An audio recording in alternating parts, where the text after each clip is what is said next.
యేసుక్రీస్తు నామంలో వందనాలు. మనందరికీ తండ్రి అయిన దేవునికి స్తుతులు, స్తోత్రములు, కృతజ్ఞతాస్తుతులు చెల్లించుతున్నాను. ప్రియులారా, మనం ప్రార్థన చేసుకుని వాక్య భాగంలోనికి ప్రవేశిద్దాం. పరలోకమందున్న మా తండ్రి, నీకు స్తుతులు, స్తోత్రములు తండ్రి. ఇదిగో తండ్రి, మా అందరి జీవితాల్లో మరొక శ్రేష్టమైన దినాన్ని తండ్రి దయచేశారు. మీకే స్తుతులు, స్తోత్రములు. ఇదిగో తండ్రి, ఇంతవరకు మీరు మా జీవితాల్లో చేసిన ప్రతి మేలును బట్టి మీకే స్తుతులు, స్తోత్రములు తండ్రి. మీరు ఎక్కడికి కాచి కాపాడి భద్రపరిచారు. మీకే స్తుతులు, స్తోత్రం. ఇదిగో తండ్రి, పరిశుద్ధ గ్రంథం నుండి మేము మరొక అంశమును పరిశీలించుండగా ఆత్మ సంబంధమైన సంగతులతోనే సరిపోల్చుకుని సర్వసత్యం తండ్రి ఉన్నదిన్నట్టుగా గ్రహించి నీవున్న మహాలోకానికి తండ్రి మేము మాతో అనేకులను తీసుకుని వచ్చే కృపాభాగ్యం దయచేయమని మా ప్రభువును రక్షకుడును ఆయన యేసుక్రీస్తు వారి అతి శ్రేష్టమైన నామంలో అడిగి స్తుతించి వేడుకొంచున్నాము తండ్రి. ఆమేన్. ప్రియమైన దేవుని వారులారా, మనం ఈరోజు ఇంకొక ప్రత్యేకమైన అంశాన్ని పరిశీలించే ప్రయత్నం చేద్దాం. అంశం పేరు ఏంటంటే, తోడేలు గొర్రెపిల్ల యొద్ద వాసము చేయుచున్నదా లేక భవిష్యత్తులో చేయునా అన్న ఈ అంశాన్ని గురించి మనం పరిశీలన చేద్దాం. అయితే పరిశుద్ధ గ్రంథాన్ని పరిశీలించేటప్పుడు ఆల్రెడీ క్రైస్తవ సమాజంలో అనేకులు చాలా ఎక్కువగా అనేకమైన విషయాలను గూర్చి బోధనలు చేసి ఉన్నారు. అయితే ఒక్కొక్కరు ఒక్కొక్క విధంగా ఈ బోధలు చేసిన పరిస్థితులను మనం చూస్తున్నాం. అంటే ఒకరు ఒక విధంగా చెబితే ఇంకొకరు ఇంకొక విధంగా, ఈ విధంగా ఒకరి బోధకు ఇంకొకరి బోధకు పొంతన లేకుండా మనకు అనేకమైన అంశాలు కనబడుతూ ఉంటాయి. అయితే బైబిల్ గ్రంథంలో వ్రాయబడిన లేఖనాలను మనం అర్థం చేసుకోవడానికి మొదట కొన్ని విషయాల మీద మనకు ఒక అవగాహన అనేది ఉండాలి. ఎందుకంటే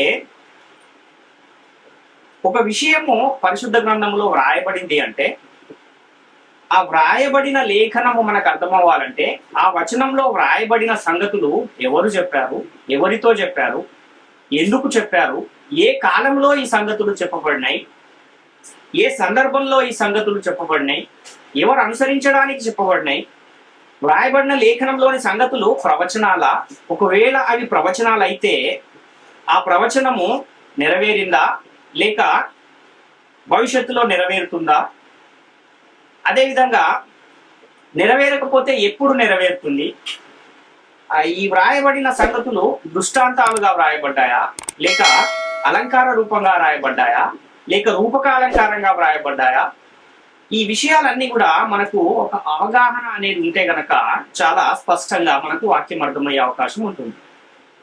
అయితే కొన్నిసార్లు వ్రాయబడిన వచనం డైరెక్ట్ గా ఏదైతే వ్రాయబడిందో అదే విషయాన్ని తెలియజేసే కొన్ని సందర్భాలు కనబడుతూ ఉంటాయి. లేక ఒక వ్యక్తిని గురించి కానీ లేదా ఒక ప్రదేశాన్ని గురించి కానీ ఒక పట్టణాన్ని గురించి కానీ దాని యొక్క స్వభావాన్ని కానీ గుణలక్షణాలను కానీ అధికారాన్ని కానీ లేదంటే అలాంటి విషయాలను తెలియజేసే కొన్ని విషయాలు కూడా వ్రాయబడుతూ ఉంటాయి. కాబట్టి వ్రాయబడిన ఆ వచనంలో ఉన్న సంగతులు ఎవరిని గూర్చి వ్రాయబడ్డాయి, ఎందుకలా వ్రాయబడ్డాయి, ఎవరు ఎవరితో చెబుతూ ఉన్నారు, ఏ కాలంలో అనుసరించడానికి ఆ వచనాలు అనేవి సరిపోతున్నాయి అన్న విషయాలను కూడా మనము జాగ్రత్తగా పరిశీలించవలసిన అవసరం ఉంది.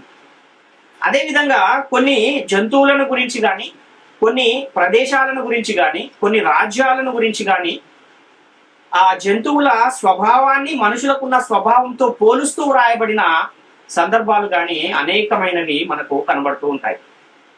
కాబట్టి నేడు మనము నేర్చుకోబోయే అంశం ఏంటంటే, తోడేలు గొర్రెపిల్ల యొద్ద వాసము చేయుచున్నదా లేక భవిష్యత్తులో చేయునా అన్న ఈ అంశాన్ని మనం ఈరోజు నేర్చుకునే ప్రయత్నం చేద్దాం. అయితే ఈ వాక్యము మనకి ఎక్కడ కనబడుతుంది అంటే, యెషయా గ్రంథము 11వ అధ్యాయంలో 6 నుంచి 9 వచనాల్లో ఈ లేఖనం మనకు కనబడుతుంది. తోడేలు గొర్రెపిల్ల యొద్ద వాసము చేయును, చిరుతపులి మేకపిల్ల యొద్ద పండుకొనును, దూడయు కొదమసింహమును పెంచబడిన కోడెయు కూడుకొనగా బాలుడు వాటిని తోలును, ఆవులు ఎలుగులు కూడి మేయును, వాటి పిల్లలు ఒకచోటనే పండుకొనును, ఎద్దు మేయునట్లు సింహము గడ్డి మేయును, పాలు కుడుచు పిల్ల నాగుపాము పుట్ట యొద్ద ఆట్లాడును, మిడినాగు పుట్ట మీద పాలు విడిచిన పిల్ల తన చెయ్యి చాచును, నా పరిశుద్ధ పర్వతమందంతటను ఏ మృగమును హాని చేయదు, నాశనము చేయదు, సముద్రము జలముతో నిండి ఉన్నట్టు లోకము యెహోవాను గూర్చిన జ్ఞానముతో నిండి ఉండును అని ఇక్కడ మనకు ఈ లేఖనం కనబడుతుంది. అయితే ఈ వచనాన్ని మనం ఆలోచిస్తే తోడేలు గొర్రెపిల్ల యొద్ద వాసము చేయును అన్న విషయము వ్రాయబడింది. ఇంకా కొన్ని వేరే జంతువులను గురించి కూడా అక్కడ మాట్లాడుతున్నాడు. కొదమసింహము, పులి, చిరుత పులి, ఏనుగు, అదేవిధంగా నాగుపాము, వీటన్నింటిని గురించి కూడా ఈ వచనంలో మాట్లాడుతూ ఉన్న సందర్భాన్ని మనం చూస్తున్నాం. అయితే ఈ వచనాన్ని కనుక మనం పరిశీలిస్తే ఇది ఒక ప్రవచనము అన్న విషయాన్ని మొదట మనం గ్రహించవలసిన వారమై ఉన్నాం పిల్ల. అయితే ఈ ప్రవచనం యొక్క నెరవేర్పు జరిగిందా లేదా అనే విషయాన్ని కూడా మనము ఆలోచించాలి. అయితే ఈ విషయము ఆల్రెడీ నెరవేరిపోయిందా లేక భవిష్యత్తులో నెరవేరుతుందా అన్న అంశాన్ని కూడా మనము ఆలోచించవలసిన అవసరము ఉంది. అయితే తోడేలు గొర్రెపిల్ల మాత్రమే కాకుండా ఇతర జంతువులను కూడా అక్కడ ప్రస్తావించిన ఆ సందర్భాన్ని మనం చూస్తున్నాం. అయితే ఈ విషయాన్ని మనం జాగ్రత్తగా ఆలోచిస్తే ఒక వ్యక్తిని గురించి మాట్లాడుతూ ఆ వ్యక్తి యొక్క స్వభావాన్ని ఎవరితో పోలుస్తున్నాడంటే క్రూరమైన జంతువులతో పోలుస్తూ ఉన్న ఒక పరిస్థితిని మనం చూస్తూ ఉన్నాం. అయితే ఈ లేఖనాన్ని మనము ఆలోచన చేయగలిగితే క్రీస్తులో చేరిన ఒక వ్యక్తి యొక్క ఆధ్యాత్మిక స్థితిని గురించి ఈ విషయం తెలియజేయబడుతుంది అన్న విషయాన్ని మనం మొదట గ్రహించాలి. అయితే క్రీస్తు రాజ్యములో చేరక ముందు ఒక వ్యక్తి యొక్క స్వభావాన్ని చూపిస్తూ ఒక జంతువుతో పోలుస్తూ ఉన్న సందర్భము మనకు కనబడుతుంది. తోడేలుతో పోలుస్తున్నాడు. అదే వ్యక్తి యొక్క స్వభావము క్రీస్తు రాజ్యములోనికి లేక క్రీస్తు సంఘములోనికి వచ్చిన తర్వాత ఎలా మారిపోతుంది అంటే ఒక గొర్రె పిల్ల వలె మారిపోతుంది అన్న విషయాన్ని మనకి ఇక్కడ తెలియజేస్తూ ఉన్న సందర్భంలో, అంటే తోడేలు గొర్రె పిల్ల మాత్రమే కాకుండా ఇంకా కొన్ని విషయాలు కూడా ఆ వచనంలో చెప్పబడిన విషయాన్ని మనం చూస్తూ ఉన్నాం. అయితే ఈ జంతువులన్నీ కూడా ఎవరి దగ్గర వాసం చేస్తాయి అని చెబుతున్నాడంటే తోడేలు అనేది గొర్రెపిల్ల యొద్ద వాసం చేస్తుంది అంటున్నాడు. అదేవిధంగా చిరుత పులి మేకపిల్ల యొద్ద పండుకుంటుంది అని కూడా చెబుతున్నాడు. అదేవిధంగా దూడ, కొదమసింహము, పెంచబడిన కోడి కూడుకొనగా బాలుడు వాటిని తోలును అని కూడా తెలియజేస్తూ ఉన్న ఒక సందర్భాన్ని చూస్తున్నాం. అలాగే ఆవును, ఎలుగును కూడి మేయును, వాటి పిల్లలు ఒక్కచోటనే పండుకొను అని కూడా వ్రాయబడింది ఇదే వచనంలో. కాబట్టి ఇవన్నీ కూడా ఎప్పుడు జరుగుతాయి? ఇవన్నీ అక్షరార్థంగా ఎలాగైతే వ్రాయబడ్డాయో అదే విధంగా జరుగుతాయా, లేక ఈ వచనంలో వ్రాయబడిన సంగతులు రూపకాలంకారంగా వ్రాయబడ్డాయా అన్న విషయాన్ని కూడా మనము కొంతవరకు ఆలోచించాల్సిన అవసరం ఉంది. కాబట్టి ఇప్పుడు మనం ఈ విషయాన్ని పరిశీలిస్తే ఈ లేఖనాన్ని చదివి చాలా మంది ఏం చెబుతూ ఉన్నారంటే భవిష్యత్తులో ఇవి జరుగుతాయి అని చెబుతున్నారు చాలా మంది. అంటే యేసుక్రీస్తు మరలా భూమి మీదకి వస్తాడు. ఆ వచ్చినప్పుడు క్రీస్తు ప్రత్యక్ష ఆగమనం అనేది ఒకటి జరుగుతుంది. ఆ ప్రత్యక్ష ఆగమనంలో యేసుక్రీస్తు ప్రభుల వారి లోకానికి వచ్చినప్పుడు ఈ లోకములో ఆయన 1000 సంవత్సరాలు పరిపాలన చేస్తాడు. ఈ 1000 సంవత్సరాల పరిపాలన చేసే కాలంలో యెషయా గ్రంథంలో 9వ అధ్యాయంలో ఏదైతే 6 నుంచి 9 వచనాలలో వ్రాయబడిన సంగతులన్నీ ఉన్నాయో అవి అప్పుడు జరుగుతాయి అని చాలా మంది ఈ విధంగా బోధించిన బోధలు మనకు అనేకం కనబడతాయి. ఇంతకీ ఇది వాస్తవమేనా నిజమేనా అనే విషయాన్ని మనము ఆలోచిస్తే ఎందుకు వారు అలా చెబుతున్నారు, ఎందుకని ఆ విధంగా వచనాన్ని వారు అర్థం చేసుకున్నారు అంటే అసలు ఇది భవిష్యత్తులో జరిగే విషయాన్ని గురించి చెప్పట్లేదు. ఇది వాస్తవం కాదు అన్న విషయాన్ని మొదట మనం గ్రహించాలి. ఎందుకు వాస్తవం కాదు అని మనం ఆలోచిస్తే ఈ వచనంలో వ్రాయబడిన సంగతులన్నీ కూడా రూపకాలంకారంగా వ్రాయబడ్డాయి. వ్యక్తుల యొక్క స్వభావాన్ని చూపిస్తూ వ్రాయబడినటువంటి సంగతులను పరిశుద్ధ గ్రంథము మనకు తెలియజేస్తూ ఉంది అన్న విషయాన్ని మనం గమనించాలి. ఈ వచనంలో నా పరిశుద్ధ పర్వతమందంతటా ఏ మృగము హాని చేయదు, నాశనము చేయదు అని కూడా చెప్పబడుతున్న సంగతిని మనం చూస్తే ఈ పరిశుద్ధ పర్వతం అనేది దేనికి సాదృశ్యంగా వాడబడింది పదము అని మనం ఆలోచిస్తే క్రీస్తు సంఘానికి లేదా క్రీస్తు రాజ్యానికి పర్యాయ పదంగా పరిశుద్ధ పర్వతము అన్న మాటను అక్కడ వాడారు అని మనం గమనించాలి.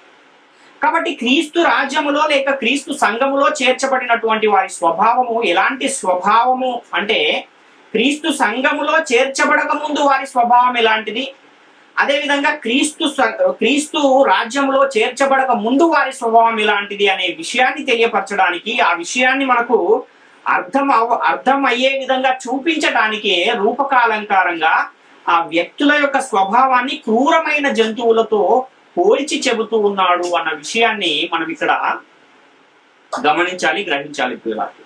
కాబట్టి ఇది భవిష్యత్తులో ఎప్పుడో జరిగిపోయే సంగతి మాత్రం కాదు అన్న విషయాన్ని మొదట మనం గ్రహించాలి. అయితే క్రీస్తు ప్రత్యక్ష ఆగమనంలో యేసుక్రీస్తు రెండవ రాకడలో 1000 ఏండ్ల పరిపాలనలో ఇది జరుగుతుంది అని చాలా మంది నమ్ముతున్నారు, అదేవిధంగా ప్రకటిస్తూ ఉన్నారు. అయితే ఈ 1000 ఏండ్ల పాలనను గూర్చి మనము గమనించినట్లయితే ప్రకటన గ్రంథము 20వ అధ్యాయం 4వ వచనంలో ఆ సందర్భం మనకు కనబడుతుంది. అంతటా సింహాసనములను చూచితిని, వాటి మీద ఆసీనులయ్యుండు వారికి విమర్శ చేయుటకు అధికారము ఇయ్యబడను, మరియు క్రూర మృగమునకైనను దాని ప్రతిమకైనను నమస్కారము చేయక తమ నొసళ్ళయందు గాని చేతులయందు గాని దాని ముద్ర వేయించుకొనని వారిని యేసు విషయమై తామిచ్చిన సాక్ష్యము నిమిత్తము దేవుని వాక్యము నిమిత్తము శిరచ్ఛేదనము చేయబడిన వారి ఆత్మలను చూచితి, వారు బ్రతికిన వారై 1000 సంవత్సరములు క్రీస్తుతో కూడా రాజ్యము చేసిరి అని ఇక్కడ మనకు ఈ 1000 సంవత్సరాలు యేసుక్రీస్తు యొక్క పరిపాలన, క్రీస్తు రాజ్యమును గూర్చిన ఒక సందర్భం మనకు కనబడుతుంది. అంటే చనిపోయిన వారు బ్రతికారు, అలా బ్రతికిన వారు 1000 సంవత్సరాలు క్రీస్తుతో కూడా పరిపాలన చేశారు అంటున్నాడు. వాస్తవానికి ఈ విషయాన్ని మనం ఆలోచిస్తే క్రీస్తు రాజ్యం అనేది మొదటి శతాబ్ద కాలంలోనే ప్రారంభించబడిపోయింది అని కూడా మనకు పరిశుద్ధ గ్రంథం చాలా స్పష్టంగా తెలియజేస్తుంది. యేసుక్రీస్తు వారు శిలువలో ధర్మశాస్త్రాన్ని కొట్టేసి మృతులలో నుండి తిరిగి లేచి మరణాన్ని నిరర్ధకం చేసిన తర్వాత ఆయన చెబుతున్న మాట ఏంటి అంటే, నాకు భూమి మీదను పరలోకమందును సర్వాధికారం ఇయ్యబడి ఉన్నది అని చెబుతున్నాడు. అంటే పరలోకానికి యేసుక్రీస్తు వెళ్ళి తండ్రి కుడిపార్శాన ఆసీనుడై పరిశుద్ధాత్ముని గూర్చిన వాగ్దానాన్ని పొంది ఆ పరిశుద్ధాత్మని భూమి మీదికి పంపిస్తే అపోస్తలులు పరిశుద్ధాత్మని ద్వారా సంఘానికి ప్రకటించిన సంగతులను ఒక్కసారి మనము పరిశీలన చేయగలిగితే ఫిలిప్పీ పత్రిక 2వ అధ్యాయము 9 నుంచి 11 వచనాలలో, అందుచేతను పరలోకమందు ఉన్న వారిలో గాని భూమి మీద ఉన్న వారిలో గాని భూమి క్రింద ఉన్న వారిలో గాని ప్రతివాని మోకాలును యేసు నామమున వంగునట్లును ప్రతి వాని నాలుకయు తండ్రి అయిన దేవుని మహిమార్థమై యేసుక్రీస్తు ప్రభు అని ఒప్పుకొనున్నట్లును దేవుడు ఆయనను అధికముగా హెచ్చించి ప్రతి నామమునకు పైనామమును ఆయనకు అనుగ్రహించెను అని ఇక్కడ మనం చూస్తున్నాం. ఇక్కడ యేసుక్రీస్తు వారు ఈ భూమి మీదకి వచ్చి సింహాసనం వేసుకుని కూర్చుని ఆయన రాజ్యం చేస్తారు అని చాలా మంది అనుకుంటున్నారు. అంటే ప్రత్యక్షంగా కనులతో చూస్తేనే మేము నమ్ముతాము అనే విధంగా కూడా కొంతమంది ఉన్నారు. కానీ అలాంటి పరిస్థితి లేదు. ఇక్కడ మనం ఈ వచనాన్ని చూస్తే యేసుక్రీస్తు ప్రభువు అని ఒప్పుకొనున్నట్లు దేవుడు ఆయనను అధికముగా హెచ్చించి ప్రతి నామమునకు పైనామమును ఆయనకు అనుగ్రహించెను. అయిపోయింది, జరిగిపోయిన విషయాన్ని చెబుతున్నాడు. అంటే ఎప్పుడైతే యేసుక్రీస్తు వారు తండ్రి కుడిపార్శాన కూర్చుని 3 లోకాలలో అధికారము కలిగినటువంటి వాడిగా ఉన్నాడు అనే విషయాన్ని ఇక్కడ ఈ లేఖనము మనకు తెలియజేస్తుంది. కాబట్టి ప్రస్తుతము యేసుక్రీస్తును మనము ఏమని విశ్వసించాలి? ఆయన ఎవరు అంటే యేసుక్రీస్తు ప్రభువు అని మనకు పరిశుద్ధ గ్రంథం తెలియజేస్తుంది. అపోస్తల కార్యాలు 10:36లో యేసుక్రీస్తు అందరికీ ప్రభువు అని చెబుతున్నాడు. ఆయన ద్వారా దేవుడు సమాధానకరమైన సువార్తను ప్రకటించి ఇశ్రాయేలుకు పంపిన వర్తమానమును మీరు ఎరుగుదురు అని ఇక్కడ తెలియజేయబడుతుంది. అంటే యేసుక్రీస్తు వారు ఎవరు? ప్రభువు అని చెబుతున్నాడు. రోమపత్రిక 10వ అధ్యాయం 9వ వచనాన్ని కూడా మనం చూస్తే, అదేమనగా యేసు ప్రభు అని నీ నోటితో ఒప్పుకుని దేవుడు మృతులలో నుండి ఆయనను లేపెనని నీ హృదయమందు విశ్వసించిన ఎడల నీవు రక్షింపబడుదువు అని ఇక్కడ మనం ఇంకొక వచనాన్ని చూస్తున్నాం. అంటే క్రీస్తు ప్రభు అని నీ నోటితో ఒప్పుకుంటేనే నీవు రక్షింపబడతావు అని యేసుక్రీస్తు అందరికీ ప్రభువు అని వాక్యం తెలియజేస్తుంది. అంటే ప్రభువు అంటే ఏంటి అంటే చక్రవర్తి, రాజు. ఒక రాజ్యాన్ని పరిపాలించే వ్యక్తిని ప్రభువు, రాజు, చక్రవర్తి అని పిలుస్తూ ఉంటారు. కాబట్టి ఈ లేఖనాలన్నీ చదవని వారు అంటే గ్రహించని వారు ఏం చెబుతున్నారు అని అంటే,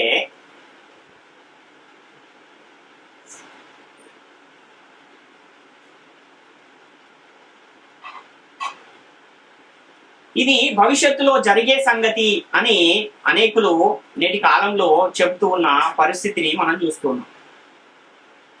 కాబట్టి ఇంకా క్రీస్తు రాజ్యమే స్థాపించబడలేదు అని వీళ్ళు భవిష్యత్తులో జరుగుతుంది అనేవారు ఒక సాక్ష్యాన్ని ఇస్తున్నారు అన్న విషయాన్ని మీరు ఆలోచించాలి. ఎందుకంటే యేసుక్రీస్తు భవిష్యత్తులో వచ్చి రాజ్య పరిపాలన చేస్తాడు అంటే ఇప్పుడు వారు ఏం ఒప్పుకోవట్లేదు అంటే యేసుక్రీస్తు ప్రభువు కాదు అని నమ్ముతూ ఉన్నారు. ఒకవేళ యేసుక్రీస్తు ప్రభువు కాదు అని ఇప్పుడు నమ్మితే వారికి ఏం లేదు అని అంటే రక్షణే రాదు అని పరిశుద్ధ గ్రంథం తెలియజేస్తుంది ప్రియులారా. కాబట్టి చాలా జాగ్రత్తగా పరిశీలించి పరిశోధించి వాక్యాన్ని చదివితే దాన్ని అర్థం చేసుకుంటేనే తప్ప ఆ వాక్యం మనలను రక్షించదు అన్న విషయాన్ని గమనించాలి.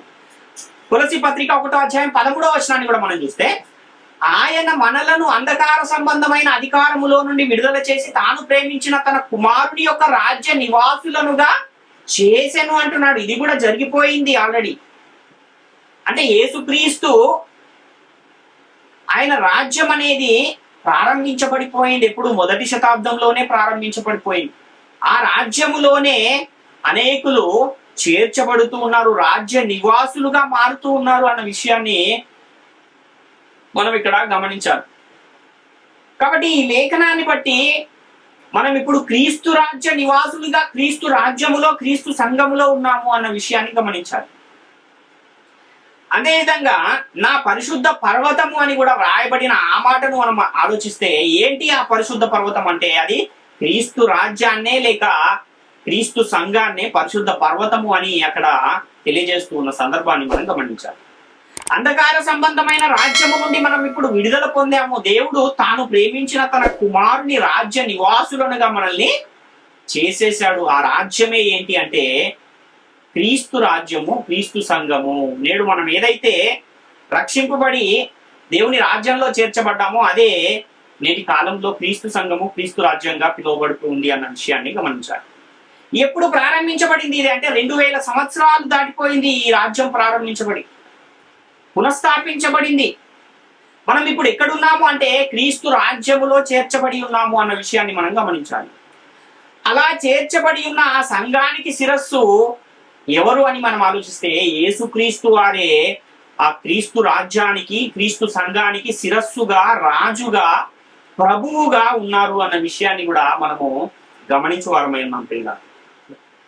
అంటే సంఘములో చేర్చబడినటువంటి వారి స్థితిగతులు, వారి యొక్క గుణ లక్షణాలు, వారికి ఉన్నటువంటి మహిమ ఎలాంటిది, అలాగే క్రీస్తు రాజ్యంలో చేరక ముందు వారికి ఉన్న స్వభావము, గుణ లక్షణాలు, మహిమ ఎలాంటిది అనే విషయాన్ని తెలియజేయడానికే ఈ తోడేలు మరియు చిరుతపులి మరియు ఎలుగు లేదా సింహము వీటన్నింటితో పోల్చి అక్కడ యెషయా గ్రంథములో ఆ విషయాలు రాయబడ్డాయి అన్న విషయాన్ని మనం గమనించాలి.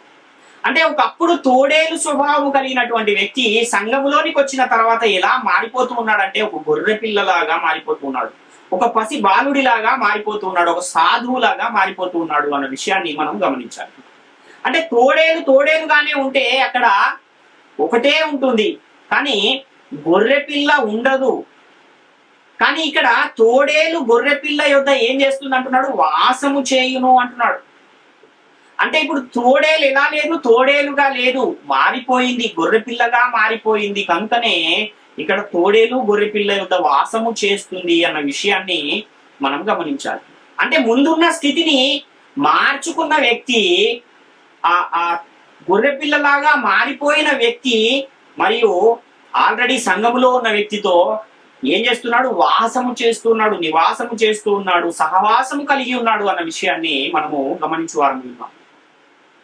అంటే తోడేలుకున్న స్వభావం ఏంటి అనే విషయాన్ని కూడా మనం ఒకసారి ఆలోచిస్తే క్రూరత్వము కలిగి ఉంటుంది. తోడేలు క్రూరమైన స్వభావాన్ని కలిగి ఉంటుంది. అంటే తను వేటాడవలసిన దానిని అది వేటాడి దాన్ని తినాలంటే ఏమైనా చేయడానికి సిద్ధపడి ఉండే ఒక తత్వము తోడేలులో కనబడుతుంది. మత్తయి సువార్త 7వ అధ్యాయం 17వ వచనాన్ని మనం చూస్తే, అబద్ధ ప్రవక్తలను గూర్చి జాగ్రత్త పడి వారు గొర్రెల చర్మములు వేసుకుని మీ యుద్ధకు వత్తురు, కానీ లోపల వారు క్రూరమైన తోడేళ్లు అంటున్నాడు. అంటే తోడేళ్ల స్వభావం ఎలాంటిది అంటే క్రూరమైన స్వభావము తోడేలుకుంటుంది అని ఇక్కడ తెలియజేస్తున్నాడు. అదేవిధంగా అపోస్తల కార్యాలు 20వ అధ్యాయం 29, 30 వచనాలు కూడా మనం చూస్తే, నేను వెళ్ళిపోయిన తర్వాత క్రూరమైన తోడేళ్లు మీలో ప్రవేశించునని నాకు తెలియను, వారు మందను కనికరింపరు మరియు శిష్యులను తమ వెంట ఈడ్చుకొని పోవాలనని వంకర మాటలు పలుకు మనుష్యులు మీలోనే బయలుదేరుదురు అంటున్నాడు. ఇక్కడ కూడా తోడేళ్లతో ఎవరిని అంటే వంకర మాటలు పలికే మనుషులను ఎవరితో పోలుస్తున్నాడు అంటే క్రూరమైన తోడేళ్లతో పోలుస్తూ ఉన్న ఒక సందర్భం మనకు కనబడుతుంది. అంటే మొదటి శతాబ్ద కాలంలోనే సంఘములోనికే ఎవరు వచ్చారంటే తోడేలు లాంటి స్వభావం గలవారు కూడా వచ్చారు అన్న విషయాన్ని మనం గమనించాలి. అంటే తోడేలు స్వభావం ఉన్నవారు కూడా ఉన్నారు, తోడేలు స్వభావం పూర్వం ఉండి దాన్ని విడిచిపెట్టిన వారు కూడా సంఘంలో కనబడుతూ ఉన్నారు అన్న విషయాన్ని మనం ఇక్కడ గమనించాలి. తోడేలుకున్న మరొక స్వభావం ఏంటంటే వేటను చీల్చే స్వభావము తోడేలుకుంది అని పరిశుద్ధ గ్రంథం తెలియజేస్తుంది. యెహెజ్కేలు గ్రంథము 22వ అధ్యాయము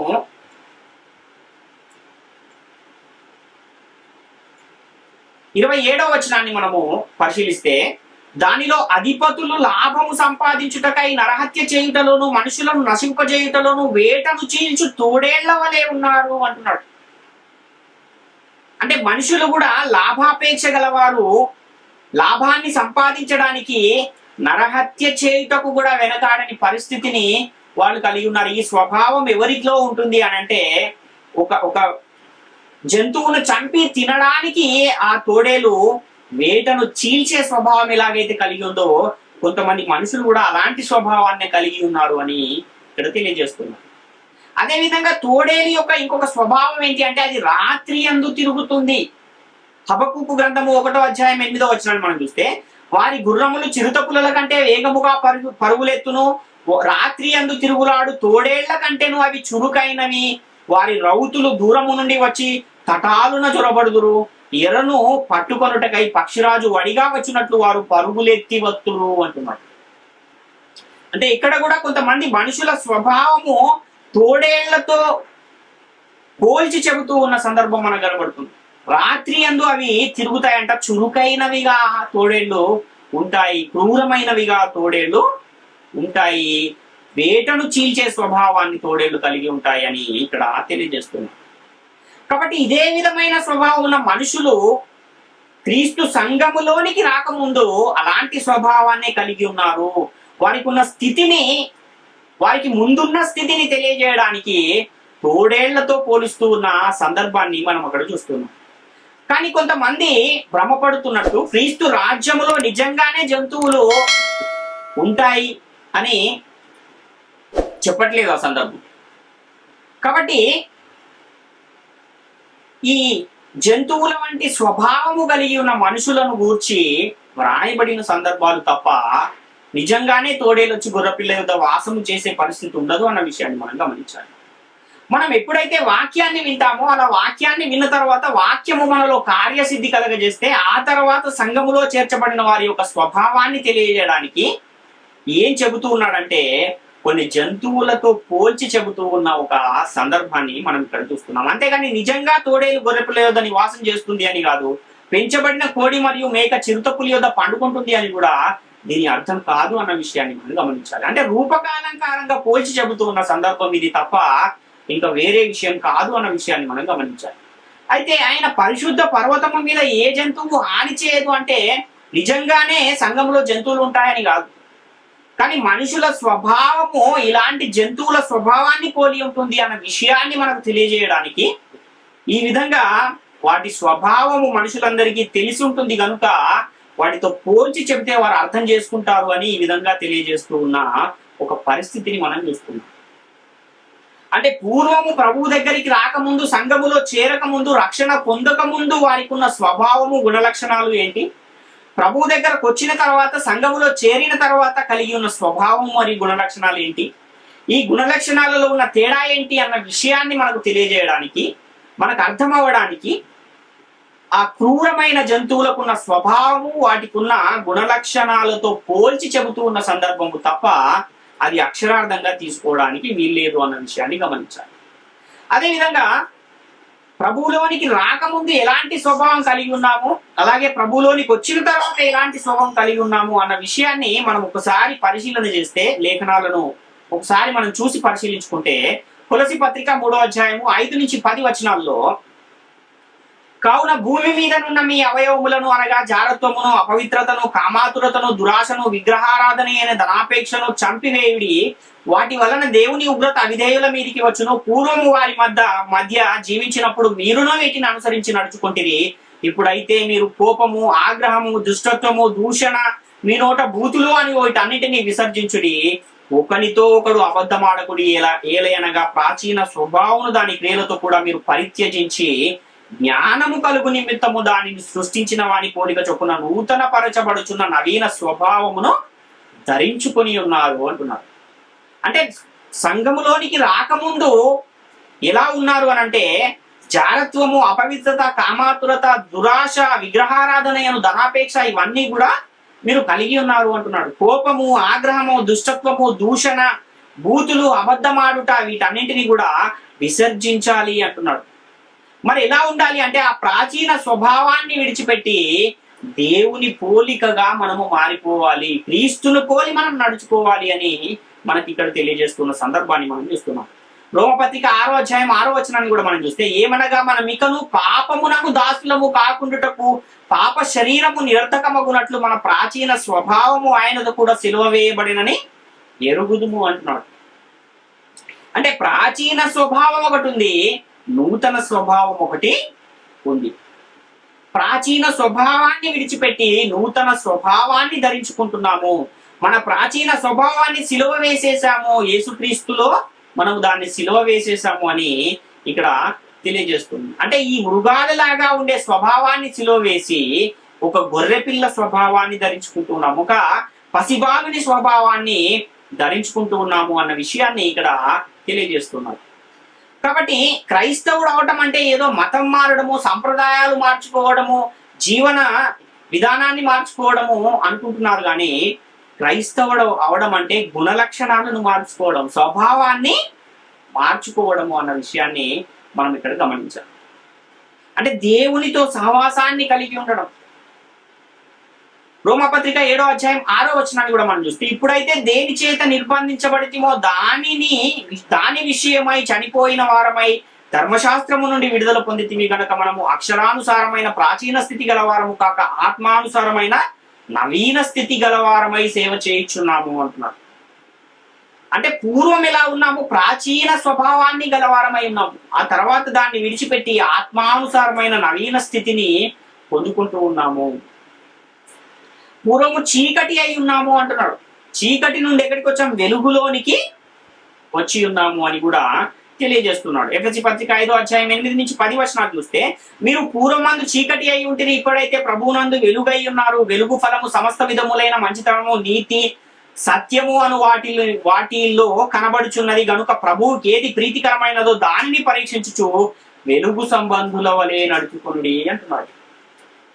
అంటే ఎలాగైతే ఆ దుష్టత్వము, ఆ విగ్రహారాధన, ధనాపేక్ష, పోకిరి మాటలు అవి ఏవైతే ఉన్నాయో అవన్నీ కూడా ప్రాచీన స్వభావము, వాటిని విడిచిపెట్టి ఎలాగుండాలంటే వెలుగు సంబంధుల వలె ఉండాలి అంటున్నాడు. మంచితనము, నీతి, సత్యము అను వీటిని ధరించుకుని మనము ఉండాలి అని ఇక్కడ తెలియజేస్తూ ఉన్న పరిస్థితిని మనం చూస్తున్నాం. అంటే ఒకప్పుడు అపరాధాల చేత, పాపాల చేత చనిపోయిన వారముగా ఉన్న మనము క్రీస్తుతో కూడా బ్రతికింపబడిన వారమై క్రీస్తు సంఘములో చేర్చబడ్డాము అన్న విషయాన్ని కూడా మనము గమనించాలి. ఎఫెసీ పత్రిక 2వ అధ్యాయంలో మనకి విషయము కనబడుతుంది. కాబట్టి మునుపు క్రూరమైన జంతువుల స్వభావాన్ని కలిగి ఉన్నాము. ఒక తోడేలులాగా, చిరుతపులిలాగా, ఎలుగుబంటిలాగా, ఒక నాగుపాములాగా ఉన్న వారు ఆ స్వభావాన్ని విడిచిపెట్టి తర్వాత క్రీస్తు దగ్గరకు వచ్చిన తర్వాత ఒక పసిబాలుని వలె మారిపోయిన పరిస్థితి, ఒక గొర్రెపిల్ల వలె మారిపోయిన పరిస్థితిని ఇక్కడ మనకు తెలియజేస్తున్నారు. కాబట్టి ఈ విషయాన్ని మనకు తెలియజేయడానికే ప్రవచన భాషలో రూపకాలంకారంగా వ్రాయబడినట్టి సంగతులే మనకు ఈ యెషయా గ్రంథంలో 11వ అధ్యాయంలో 6 నుంచి 9 వచనాల్లో కనబడుతున్నాయి అనే విషయాన్ని మొదట మనము గ్రహించాలి. ఇవి రూపకాలంకారంగా వ్రాయబడిన సంగతులే తప్ప అక్షరార్థంగా ఉన్నది ఉన్నట్టుగా తీసుకోవడానికి వీలు లేదు. తీతు పత్రిక 3వ అధ్యాయము 3 నుంచి 5 వచనాలను మనం చూస్తే, ఎందుకనగా మనము కూడా మునుపు అవివేకులమును, అవిధేయులమును, మోసపోయిన వారమును, నానా విధములైన దురాశలకును, భోగములకును దాసులమునయ్యుండి దుష్టత్వమునందును, అసూయయందును కాలము గడుపుచు అసహ్యులమై ఒకరినొకడు ద్వేషించుచూ ఉంటిమి అంటున్నాడు. అంటే మునుపు ఉన్న పరిస్థితి ఎలాంటిది అనంటే ఒక క్రూరమైన జంతువు స్వభావం వలె మన స్వభావం ఉంది అంటున్నాడు. దురాశలు, దుష్టత్వము, అసూయ, అసహ్యులము, ఇవన్నీ కూడా పూర్వం ఉన్నాయి అంటున్నాడు. కానీ మన రక్షకుడైన దేవుని యొక్క దయయు మానవుల ఎడల ఆయనకున్న ప్రేమయు ప్రత్యక్షమైనప్పుడు మనము నీతిని అనుసరించి చేసిన క్రియల మూలముగా కాక తని కనికరము చొప్పుననే పునర్జన్మ సంబంధమైన స్నానము ద్వారాను పరిశుద్ధాత్మ మనకు నూతన స్వభావం కలుగజేయట ద్వారాను మనలను రక్షించను అంటున్నాడు.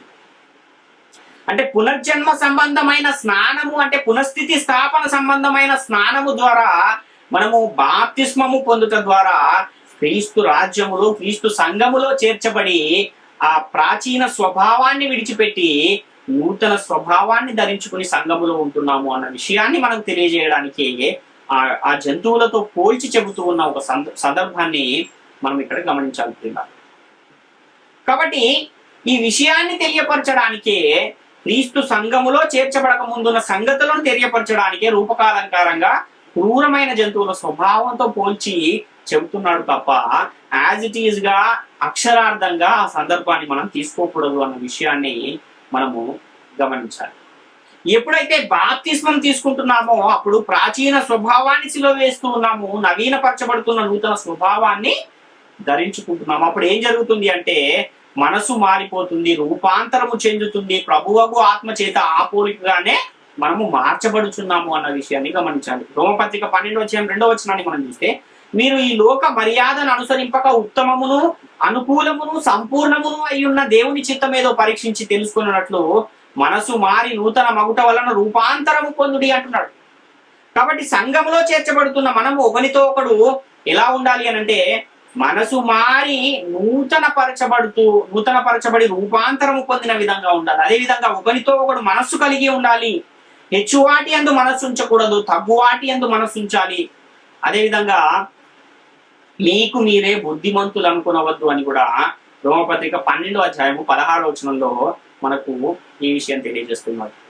అంటే తోడేలు యొక్క గొర్రెపిల్ల వాసం చేస్తుందా అంటే ఒకరితో ఒకడు మనసు కలిగి ఉండు అంటున్నాడు. అంటే ముందు ఒక దుర్మార్గపు స్వభావాన్ని కలిగి ఉన్నా, ఎంత క్రూరమైన స్వభావాన్ని కలిగి ఉన్నా, ఇప్పుడు ఎప్పుడైతే క్రీస్తు రాజ్యములోనికి వచ్చావో ఒక సాధువు వలె ఉండాలి, గొర్రెపిల్ల వలె ఉండాలి, ఒక పసి బాలుని వలె ఉండాలి, ఎలాంటి కల్మషము లేకుండా కలిసి మెలిసి ఐక్యత కలిగి ఉండాలి అంటున్నాడు. అంటే ఆ క్రూరత్వమైన స్వభావాన్ని మార్చుకుని నూతన స్వభావాన్ని పొందుకుంటున్నాము అని తెలియజేయడానికే ఆ విధంగా వ్రాయబడిన సందర్భాలు అది అన్న విషయాన్ని మనము గమనించాలి. రోమపత్రిక 15:6 కూడా మనం చూస్తే, క్రీస్తు యేసు చిత్త ప్రకారము ఒకడు మనసు కలిసిన వారై ఉన్నట్లు ఓర్పునకును ఆదరణకును కర్తయ్యకు దేవుడు మీకు అనుగ్రహించును గాక అంటున్నాడు. అంటే ఓర్పు, ఆదరణ, ఒకరికొకడు మనస్సు కలిసిన వారై ఉండాలి అంటున్నాడు. అంటే ఒకరితో ఒకరికి భేదాలు ఉండకూడదు, భేదాభిప్రాయాలు ఉండకుండా ప్రేమ కలిగి నడుచుకోవాలి అన్న విషయాన్ని మనకి ఇక్కడ తెలియజేస్తున్నాడు. 1 కొరింథీ పత్రిక 1:10 కూడా మనం చూస్తే, సహోదరులారా మీరందరూ ఏక భావముతో మాటలాడవలెననియో, మీలో కక్షలు లేక ఏక మనసుతోనూ ఏక తాత్పర్యముతోనూ మీరు సన్నద్ధులై ఉండవలెననియో మీరు ప్రభు అయిన యేసుక్రీస్తు పేరట మిమ్మును వేడుకొనుచున్నాను అంటున్నారు. అంటే క్రీస్తు రాజ్యములో ఏక మనస్సు, ఏక భావము, ఏక తాత్పర్యము కలిగి ఉండాలి, కక్షలు ఉండకూడదు అని చెబుతున్నాడు. కాబట్టి వ్రాయబడిన వచనంలోని ఆ ప్రవచనము ఏ సందర్భానికి సంబంధించింది, ఏ కాలానికి సంబంధించింది అనే విషయాన్ని పరిశీలన చేయవలసిన అవసరము ఉంది అన్న విషయాన్ని మనం గమనించాలి.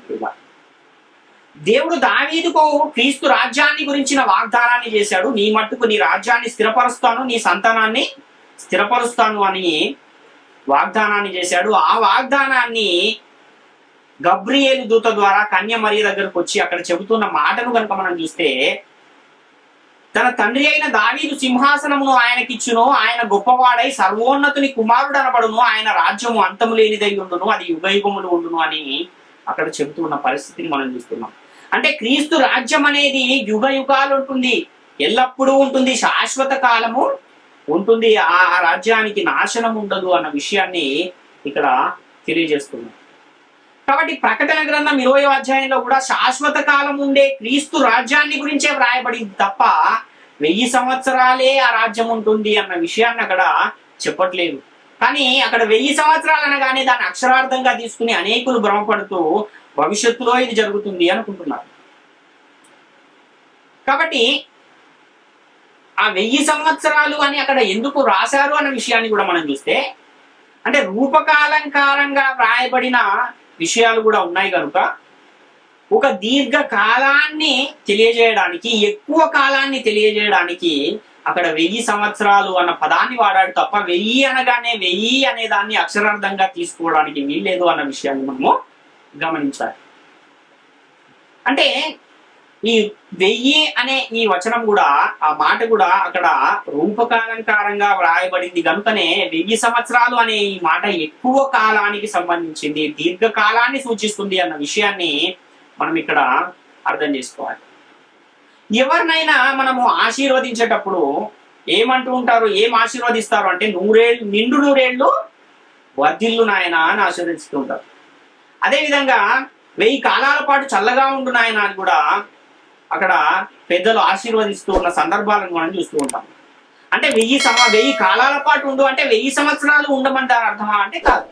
100 ఏళ్ళు వర్ధిల్లు అంటే 100 ఏళ్ళు ఉంటున్నారా నేటి కాలంలో ఎవరైనా అంటే కాదు. మరి ఎందుకని అలా వారు ఆ మాటలను వాడతారు అని అంటే, ఎక్కువ కాలము దేవుడు మనకు నియమించిన జీవిత కాలంలో ఎక్కువ కాలము నీవు సుఖ సంతోషాలతో వర్ధిల్లు అని చెప్పడానికి ఆ మాటను వాడతారు తప్ప 1000 కాలాల పాటు ఉండు అనగానే 1000 ఎలాగైతే కాదో, 100 ఏళ్ళు వర్ధిల్లు అంటే 100 ఏళ్ళు ఎలాగైతే కాదో, ఇక్కడ 1000 సంవత్సరాలు క్రీస్తుతో కూడా రాజ్యము చేయుదురు అంటే అక్కడ కూడా 1000 అనే మాటకు 1000 అనే దాన్ని అక్షరార్థంగా తీసుకోకూడదు అన్న విషయాన్ని మనం ఇక్కడ చాలా స్పష్టంగా గమనించాలి.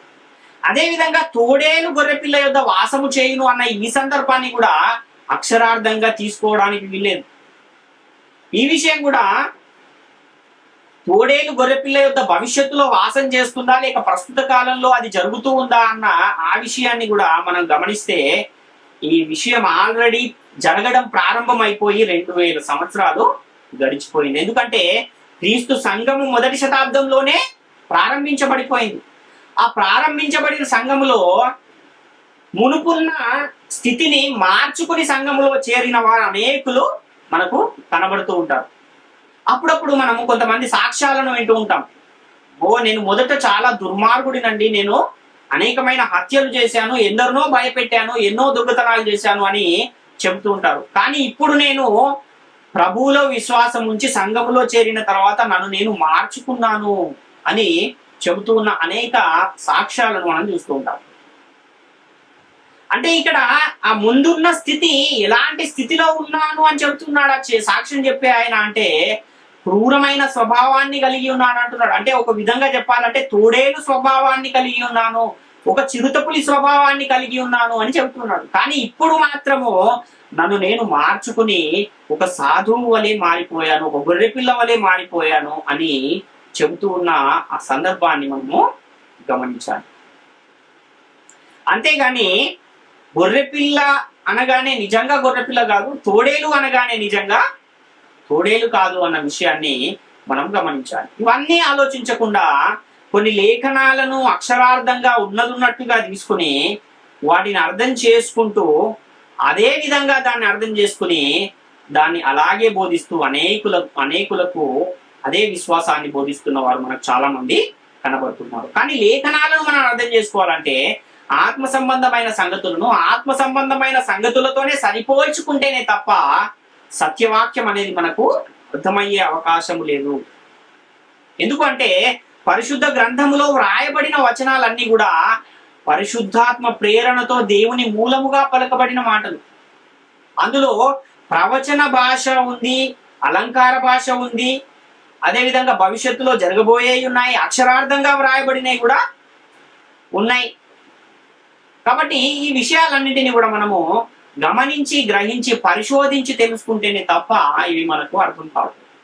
కాబట్టి తోడేలు గొర్రెపిల్ల యొద్ద వాసము చేయును, చిరుతపులి మేకపిల్ల యొద్ద పండుకొనును, దూడయు కొదమ సింహమును పెంచబడిన కోడెయు కూడుకొనగా బాలుడు వాటిని తోలును, ఆవులు ఏనుగులు కూడిమేయును, వాటి పిల్లలు ఒక చోటనే పండుకొనును, ఎద్దు మేయునట్లు సింహము గడ్డి మేయును, పాలు పుడుచు పిల్ల నాగుపాము పుట్ట యొద్ద ఆట్లాడును, మిడినాగు పుట్ట మీద పాలు విడిచిన పిల్ల తన చెయ్యి చాచును, నా పరిశుద్ధ పర్వతం అన్నంతట ఏ మృగమును హాని చేయదు, నాశనము చేయదు అనే ఈ సందర్భాన్ని క్రీస్తు సంఘములో చేరక ముందు, క్రీస్తు రాజ్యములోనికి రాకముందు ఒక వ్యక్తి యొక్క స్వభావాన్ని చెప్పడానికి, ఈ జంతువులకున్న స్వభావముతో వారికి ఉన్న స్వభావాన్ని, ప్రాచీన స్వభావాన్ని పోలుస్తూ చెబుతూ ఉన్నాడు అన్న విషయాన్ని మనం ఇక్కడ గమనించాలి. కాబట్టి ఇవన్నీ కూడా జరిగిపోయిన సందర్భాన్ని గురించి చెబుతున్నాడు తప్ప భవిష్యత్తులో జరగబోయేవి కాదు అన్న విషయాన్ని గమనించాలి. ఎందుకంటే క్రీస్తు సంఘం అనేది ప్రారంభించబడిపోయింది. ఆ ప్రారంభించబడిపోయిన దానిలో అనేకులు ఆల్రెడీ ఆ ప్రాచీన స్వభావాన్ని విడిచిపెట్టి, దుర్మార్గతను విడిచిపెట్టి, దుష్టత్వమును విడిచిపెట్టి, ఆ క్రూరమైన స్వభావాన్ని విడిచిపెట్టి సాధువుల వలె క్రీస్తు సంఘములో జీవించేవారు మనకు అనేకులు నేటికి కూడా కనబడుతూ ఉన్నారు. కాబట్టి ఈ విషయాన్ని మనకు అర్థం కావడానికే అక్కడ క్రూరమైన జంతువులతో పోల్చి చెబుతూ ఉన్నాడు తప్ప అది అక్షరార్థంగా తీసుకోవడానికి వీల్లేదు. ఇంకొక విషయాన్ని కూడా మనం గమనించినట్లయితే, బాప్తిస్మం పొందిన వారికి, సత్యవాక్యము వలన మరలా జన్మించిన వారికి ఇవి చాలా సులువుగా అర్థమయ్యే అవకాశం ఉంది. కాబట్టి తీసుకున్న బాప్తిస్మం ఒకవేళ సరైనది కాకపోతే కూడా ఈ విషయాలు అర్థం కావు. ఎందుకంటే పరిశుద్ధ గ్రంథంలో వ్రాయబడిన సంగతులన్నీ కూడా ఎలాంటివి అంటే ఆత్మ సంబంధమైన సంగతులు. కనుక మనము జన్మించిన రెండవ జన్మ ఆత్మ సంబంధమైన జన్మ కనుక కాకపోతే, మనము తీసుకున్న బాప్తిస్మము సరైనది కాకపోతే ఈ విషయాలు అర్థము అయ్యే అవకాశం లేదు. యేసుక్రీస్తును ప్రభు అని నోటితో ఒప్పుకుని, క్రీస్తును దేవుడు మృతులలో నుండి లేపాడని హృదయమందు విశ్వసించి, యేసుక్రీస్తును దేవుని కుమారుడని నమ్మి యేసుక్రీస్తు నామములో బాప్తిస్మం పొందితే అది సరైన బాప్తిస్మము, సరైన రెండవ జన్మ.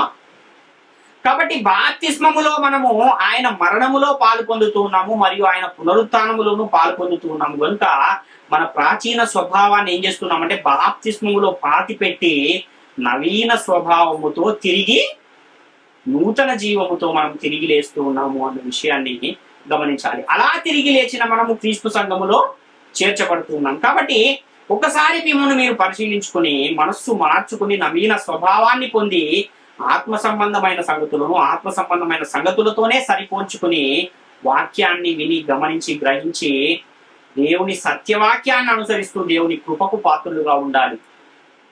కాబట్టి యెషయా గ్రంథం 11వ అధ్యాయంలో వ్రాయబడిన సంగతులు భవిష్యత్తులో జరగబోయేవి కావు, ఇప్పుడు ప్రస్తుత కాలంలో క్రీస్తు సంఘంలో జరుగుతూ ఉన్నాయి అనే విషయాన్ని కూడా మనము గమనించువారం ఏమనుకుంటాం. కాబట్టి ప్రాముఖ్యమైన ఈ విషయాలన్నీ కూడా ప్రతి ఒక్కరు గమనించి, గ్రహించి దేవుని కృపకు పాత్రలుగా ఉండాలని మిమ్మల్ని అందరినీ వేడుకొని చూసిన వాటిని చూస్తున్నాం. అందరికీ వందనాలు.